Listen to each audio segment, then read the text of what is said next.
Gubernur DKI Jakarta Pramono Anung telah berkoordinasi dengan Badan Penanggulangan Bencana Daerah untuk memodifikasi cuaca selama 5 hari ke depan.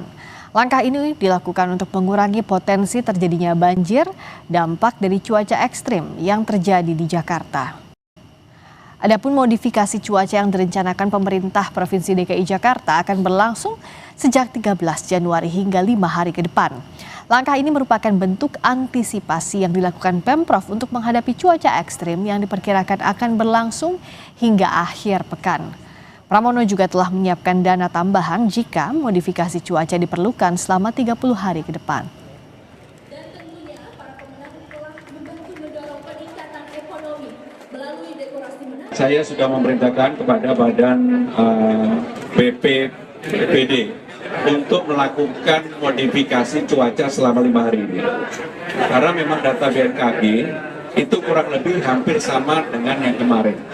Kemarin pun kalau kita tidak lakukan modifikasi cuaca sebenarnya dampaknya lebih dari yang sekarang ini. Tetapi karena sudah kami lakukan, bahkan kami sudah menganggarkan dalam waktu 30 hari ini, katakanlah kalau harus tiap hari modifikasi cuaca akan kami lakukan. Karena hitungan yang kami lakukan, dampak banjir dibandingkan dengan melakukan modifikasi cuaca, maka lebih baik dilakukan modifikasi cuaca. Untuk mengetahui langkah apa saja yang dilakukan pemerintah Provinsi DKI Jakarta untuk mengantisipasi cuaca ekstrim yang diprediksi masih akan terjadi hingga beberapa hari ke depan, saat ini kita sudah bergabung dengan Chiko Hakim, staf khusus Gubernur DKI Jakarta melalui sambungan virtual Zoom. Selamat malam, Mas Chiko. Boleh, Rizka. Mas Chiko, kita tahu kan kalau cuaca ekstrim itu tidak bisa dihindari, tapi kita bisa mengantisipasi dampak bahayanya yang ditimbulkan. Soal modifikasi cuaca, ini seperti apa plannya? Seperti apa rencananya, Mas? Jadi terkait dengan modifikasi cuaca ini memang udah sepertinya tidak ada cara lain ya, Rizka ya, terkait dengan penanganan dan mengantisipasi cuaca ekstrim yang memang sudah terjadi dalam 1 tahun terakhir 2025 dan diawali tahun ini 2026 juga. Nah, kita bisa lihat curah hujannya itu, Rizka, kalau curah hujan yang di atas 50 mm itu sudah dianggap tinggi, sedangkan curah hujan yang 2 hari yang lalu yang mengakibatkan banjir itu sudah sampai ke 192 mm. Artinya memang modifikasi cuaca harus dilakukan dan ini sudah kita lakukan sesungguhnya. Maka dari itu memang hari ini cuacanya hujannya tidak terlalu keras dan dalam hari ke depan ini akan terus dilakukan dan mudah-mudahan tidak harus sampai 30 hari namun anggaran sudah disiapkan untuk itu. Dan tentu kita berharap modifikasi cuaca ini bisa berhasil. Selama tahun 2025 kemarin kita memang sudah melakukan itu dan alhamdulillah cukup membantu untuk kemudian tidak terjadi genangan yang begitu tinggi, tapi juga mudah-mudahan di awal tahun ini selain modifikasi cuaca juga dalam waktu yang singkat kita bisa memperbaiki saluran dan drainase sehingga juga bisa memperlancar dan mempercepat surutnya.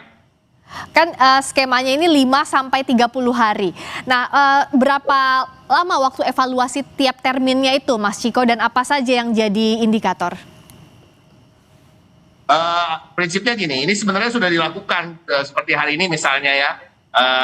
Kalau di daerah Kebon Siri, sekarang saya sedang berada di kawasan Kebon Siri dekat kantor kami di kota, yang kita rasakan hujannya seharian itu seperti hujan, mau hujan nggak jadi, mau hujan nggak jadi ya. Jadi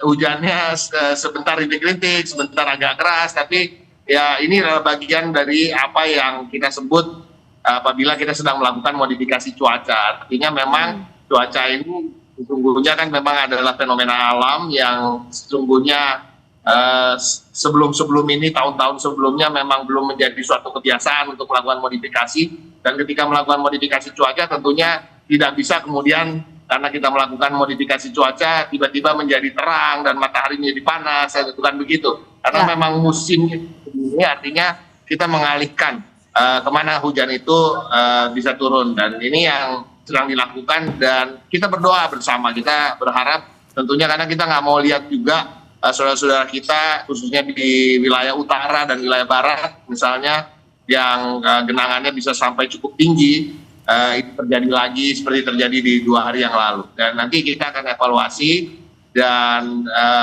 rasa-rasanya melihat sepanjang tahun 2025 modifikasi cuaca ini cukup bisa kita katakan berhasil. Nah, kalau peta daerah rawan banjir sejauh ini, Mas Ciko, di mana saja yang sudah ditandai? Sorry, bisa diulangi, Friska? Daerah rawan banjir yang sudah dipetakan Pemprov DKI mana saja, Mas Ciko, sejauh ini? Yang sekarang itu yang memang surutnya agak lebih lama dibandingkan daerah-daerah lain, itu biasanya di daerah utara ya, daerah Kamal, Muara Baru, dan daerah Cengkareng, sebagian dari daerah Cengkareng dan lain-lain. Dan harapan kami tentunya ini bisa terkendali. Tentunya kita selain modifikasi cuaca kan juga melakukan apa yang kita sebut sebagai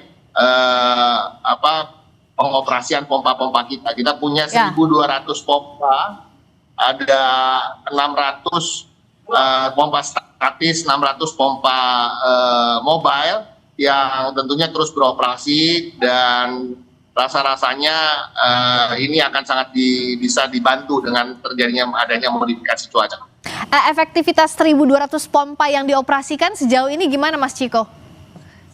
Efektivitasnya tentunya gini, jadi gini Friska, situasinya adalah kenapa ini disebut cuaca ekstrim, kenapa ini disebut hujannya abnormal atau tidak normal, itu karena sesungguhnya dibandingkan dengan kapasitas atau kemampuan sebuah kota untuk menanganinya. Jadi tadi Friska dengan paket-paket sebelumnya kan juga sudah menayangkan terjadinya banjir di berbagai wilayah, artinya cuaca ekstrim ini sulit untuk diantisipasi karena setiap kota atau setiap daerah itu punya kapasitas atau kemampuan infrastruktur terkait dengan untuk menghalau genangan air misalnya, atau mengantisipasi luapan sungai misalnya. Dan memang apa yang terjadi dengan cuaca ekstrim ini sudah melebihi kapasitas dan melebihi kemampuan infrastruktur kota Jakarta untuk menangani. Jadi itulah walaupun dengan 1.200 pompa sekalipun, surut itu juga membutuhkan waktu. Namun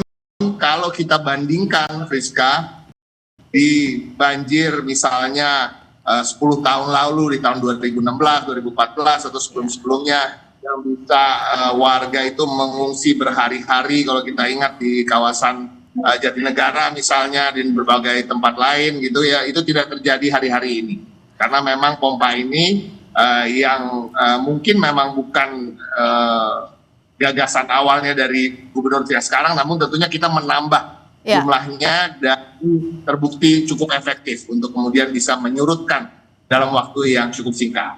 Harus ada, tadi sudah dilakukan beberapa solusi, multi solusi ini semoga bisa mengatasi cuaca ekstrim, antisipasinya lebih baik, dan juga dampaknya kita harapkan tidak terjadi bencana selama cuaca ekstrim beberapa waktu ke depan. Terima kasih Mas Ciko atas waktunya.